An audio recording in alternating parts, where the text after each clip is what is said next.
बहुत बहुत स्वागत करते हैं हमारे टॉप 10 भोजपुरी अपडेट में। तो आज हम बात करने वाले फाइनली कॉमिंग सॉन्ग के बारे में। तो चलिए हम जान लेते हैं। फर्स्ट नंबर ललका टी शर्ट है क्योंकि सवर दिए खेसारी लाल यादव एंड शिल्पी राज। तो काफ़ी अच्छा काफ़ी लाजवाब सॉन्ग है।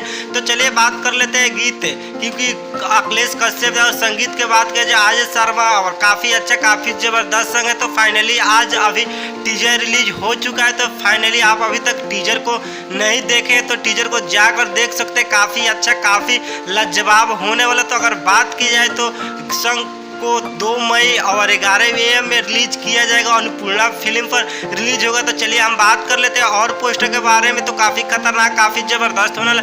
दिलवा अपन दे जा खटाल में हमार ले जाए क्योंकि सबर दिया टुनटुन लाल यादव एंड शिवानी सिंह। तो काफ़ी अच्छा काफ़ी ज़बरदस्त सॉन्ग है। तो फाइनली टीजर रिलीज हो चुका है। तो आप अभी तक टीजर को नहीं देखे हो तो जाकर देख सकते हो। तब तक मिलते हैं न्यू भोजपुरी का अपडेट लेकर। जय हिंद और